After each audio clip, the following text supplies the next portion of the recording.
আমরা পুলিশের একটা গৌরবোজ্জ্বল ইতিহাস আমরা জানি। স্বাধীনতা যুদ্ধে পুলিশ রাজারবাগ থেকে এই স্বাধীনতা সংগ্রামে ঝাঁপিয়ে পড়েছিলেন আমাদের দেশকে মুক্ত করার জন্য, দেশের জনসাধারণের একটি শোষণমুক্ত পরিবেশে বিচরণ করার জন্য। যদি বিভিন্ন সময় স্বাধীনতার পরে ৫৩ বছর বিভিন্ন রাজনৈতিক দল পুলিশের সেই আদর্শ থেকে ঠিকভাবে কাজ করতে হয়তো দেয় নাই, তারা তাদের দলীয় স্বার্থে, হীন স্বার্থে তারা পুলিশকে ব্যবহার করে পুলিশের সেই গৌরবোজ্জ্বল সম্মানের কিছুটা ঘাটতি ঘটিয়েছে। বিশেষ করে এই ১৬ বছর পুলিশকে এমনিভাবে এই স্বৈরশাসক ব্যবহার করেছে, যার জন্য ৫ই আগস্টে এমন একটি অবস্থা হয়েছিল যে গৌরবোজ্জ্বল পুলিশ থানা থেকে বের হতে পারে নাই। কিছু এই দলীয় নির্দেশনা, অবৈধভাবে দলীয় নির্দেশনা মানার কারণে, যদিও আমাদের চরপেশনের ব্যতিক্রম ছিল। চরপেশনে এই আন্দোলনে আমাদের পুলিশ চরপেশনের জনগণের উপর কোন রকম টর্চার করে নাই। সেই জন্য আমরা যারা রাজনৈতিক নেতৃবৃন্দ ছিলাম, আমরা আপ্রাণ চেষ্টা করেছি বিশেষ করে পুলিশ এই এরিয়াটাকে সম্পূর্ণরূপে মুক্ত রাখার জন্য, এবং বিশেষ করে প্রশাসনিক সকল কিছু যাতে সেই থাকে, যেন এখানে কোন রকম বিশৃঙ্খল অবস্থা সৃষ্টি না হয়। এই জন্য আমরা দলীয় রাজনৈতিক নেতৃবৃন্দ সবাই এটা খুব সুন্দরভাবে পালন করেছিলাম। তারপরেও প্রায় ১৫-২০ দিন, ১ মাস পুলিশের ড্রেস পরে বিভিন্ন জায়গায় মুভমেন্ট করতে পারে নাই।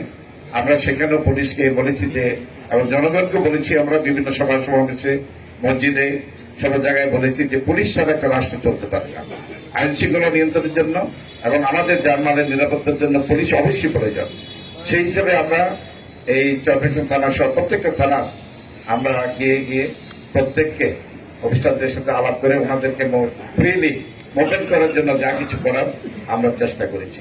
ইনশাআল্লাহ সেই সুবাদে এবং চরপেশনের অফিসার ইনচার্জ যারা ছিলেন বর্তমানে সহ, ওনাদের দক্ষতা এবং একটা সুন্দর পরিবেশ সৃষ্টি করার জন্য একান্ত প্রচেষ্টার মাধ্যমে চরপেশনের আইন শৃঙ্খলা পরিস্থিতি এখন স্বাভাবিক, অনেকটাই স্বাভাবিক। অন্যান্য অঞ্চল থেকে আমরা এখানে প্রশাসন, রাজনৈতিক দলের নেতৃবৃন্দ, সুশীল সমাজ সবাই মিলেমিশে যাতে এলাকায় একটা শান্তির পরিবেশ বজায় থাকে, সেজন্য আমরা আপ্রাণ চেষ্টা করে যাচ্ছি। তার মাঝে আমি একটু কথা বলবো যে আমরা দুটো জিনিস নিয়ে সবাই আমরা উদ্বিগ্ন। মাদকাসক্ত এটা একসময় সেলাপ ছিল, এটা আমরা জানতাম যে এটা রাজনৈতিক নেতৃবৃন্দের একটা ছন্দছাই এটা হতো। এখন তো কোনো রাজনৈতিক গভর্নমেন্ট ক্ষমতায় নাই, এখন সম্পূর্ণরূপে একটা অরাজনৈতিক গভর্নমেন্ট আছে। আপনারা সম্পূর্ণ ফ্রি, স্বাধীন। আমরা চাই যে মাদকের যে অবস্থাটা সেটা কিন্তু থেমে নাই, সেটা কিন্তু চলছে। আমাদের যুব সমাজ, আমাদের ছাত্র সমাজ ধ্বংসের দ্বার প্রান্তে। আমি অন্যান্য আইন শৃঙ্খলা আমাদের খুবই স্বাভাবিক।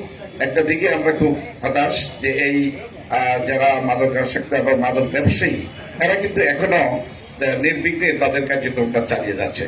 আমরা আশা করব যে পুলিশ সুপার সাহেব এখানে আছেন, ওনার সার্বিক সহযোগিতা এবং এখানে যারা অফিসার ইনচার্জ আছেন উনি আন্তরিক। তারপরেও আমরা বারবার বলেছি যে আমাদের রাজনৈতিক দল থেকে কোন রকম সুপারিশ আসবে না এই সমস্ত ব্যাপারে। এটা জিরো টলারেন্স নিয়ে আপনার এই মাদকটাকে বন্ধ করার জন্য ব্যবসায়ীদেরকে অনতি বিলম্বে তাদেরকে আইনের কাজ করে দাঁড় করার জন্য আমরা অনুরোধ রাখবো। আরেকটি ছোট্ট দাবি আমার, যে আপনার অনেক কিছুই তো অনিয়ম চলছে, তার মধ্য থেকেও আপনারা নিয়মে ফিরিয়ে আনার জন্য চেষ্টা করছেন। যেমন আপনার মোটরসাইকেলের লাইসেন্স, মোটরসাইকেল ড্রাইভিং লাইসেন্স, এটা একটা ব্যাপক আকারই আছে, অনেকেরই নাই, কিন্তু তারপরে অনেক যানবাহন চলছে বিনা লাইসেন্সে।